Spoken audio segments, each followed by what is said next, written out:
ওই টাকা শান্তনু বিশ্বাসের টাকা। শান্তনু সিনহা বিশ্বাসকে অ্যারেস্ট করতে হবে। সোনা পাপ্পুর সঙ্গে দেবাশিস কুমার, শান্তনু সিনহা বিশ্বাস, এদের জাভেদ খান প্রত্যক্ষ যোগাযোগ, এবং এটা তৃণমূলের টাকা ভোটে খরচ করার জন্য রাখা ছিল ওখানে। শুভেন্দুবাবু একজন দায়িত্বশীল নেতা, আমি আশা করব এটা প্রমাণ করে দেবেন। আর ওনার এই বক্তব্যের যা জবাব 4 মে রাসবিহারীর মানুষ দিয়ে দেবে। সোনা পাপ্পু, যে সোনা পাপ্পুকে পুলিশ খুঁজে পাচ্ছিল না, সেই সোনা পাপ্পুর বাড়িতে হানা দিল এনফোর্সমেন্ট ডিরেক্টরেট এবং বেআইনি অস্ত্র উদ্ধার হয়েছে বলে জানা যাচ্ছে সোনা পাপ্পুর বাড়ি থেকে। এরই পাশাপাশি বেহালায় ব্যবসায়ীর বাড়ি থেকে কোটি টাকা মিলেছে। এখনো পর্যন্ত নগদ 1,20,00,000 টাকার হদিশ পাওয়া গিয়েছে এবং এখনো পর্যন্ত সেই গণনা চলছে, কাউন্টিং চলছে। একদিকে আগ্নেয়াস্ত্র উদ্ধার হয়েছে, অন্যদিকে নগদ 1 কোটিরও বেশি টাকা উদ্ধার হয়েছে। সান কনস্ট্রাকশনের কর্ণধার জে.এস. কামদারের বাড়িতে তল্লাশি, আর তল্লাশি চলাকালীন বেহালার এই বাড়ি থেকে কোটি টাকা বাজেয়াপ্ত করেছে ইডি।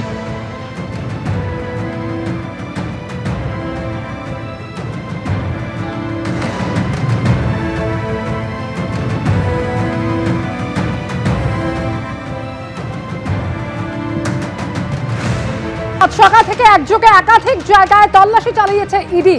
পুলিশের কাছে অধরা সোনা পাপ্পুর বাড়িতে একদিকে ইডির তল্লাশি চলে, আর অন্যদিকে বেহালাতে ব্যবসায়ী বাড়ি থেকে মিলেছে কোটি টাকা। এখনো পর্যন্ত নগদ 1,20,00,000 হদিশ মিলেছে এবং কাউন্টিং চলছে।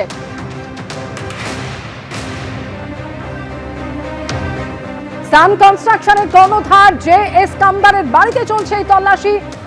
অন্যদিকে সোনা পাপ্পুর বাড়িতে ইডির তল্লাশি, আর সেখানে অস্ত্র উদ্ধার হয়েছে। প্রকাশ সিনহা প্রতিনিধি রয়েছেন আমাদের সঙ্গে টেলিফোন লাইনে। প্রকাশ, ইডির তল্লাশিতে এখনো পর্যন্ত অস্ত্র উদ্ধার হয়েছে, কি খবর পাওয়া যাচ্ছে?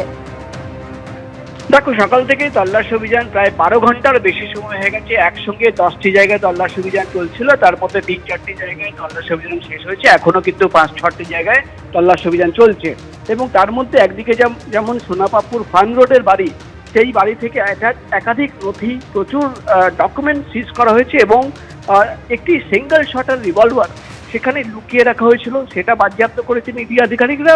যেহেতু সেখানে এই সিঙ্গেল শটার বা বেআইনি অস্ত্র রাখার জন্য কোনো নথি পরিবারের তরফে কেউ দেখায়নি বা লাইসেন্স দেখাতে পারেনি তারা। তো ভোটের আগে কি উদ্দেশ্য সেই বেআইনি অস্ত্র সেখানে রাখা হয়েছিল সেটা নিয়ে এখন প্রশ্ন, এবং সেটা নিয়ে তদন্ত ইতিমধ্যেই ইডি আধিকারিকরা শুরু করেছেন। যেহেতু অস্ত্র আইনে মামলা করা হচ্ছে এবং গড়িয়াহাট থানাকে ইতিমধ্যেই ইডি তরফে খবর করা হয়েছে এবং থানার আধিকারিকরা এসে সেই অস্ত্র বা থানা আধিকারিকদের হ্যান্ডওভার করে দেওয়া হবে ইডির তরফে।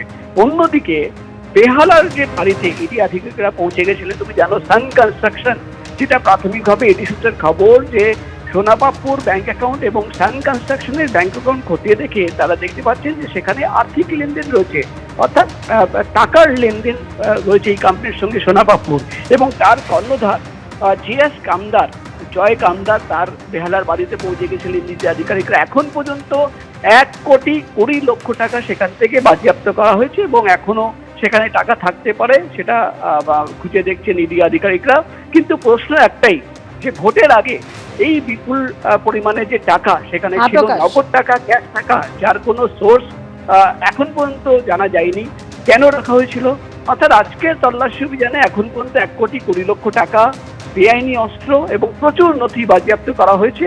আগামী দিনে এই টাকা কি কোনো প্রভাবশালীদের দেওয়ার কথা ছিল নাকি এখানে লুকিয়ে রাখা হয়েছিল, এই যাবতীয় তথ্য সামনে রেখেই কিন্তু তদন্ত চালাবেন ইডি আধিকারিকরা, এমনই খবর আমরা ইডি সূত্র মারফত জানতে পারছি। ধন্যবাদ প্রকাশ।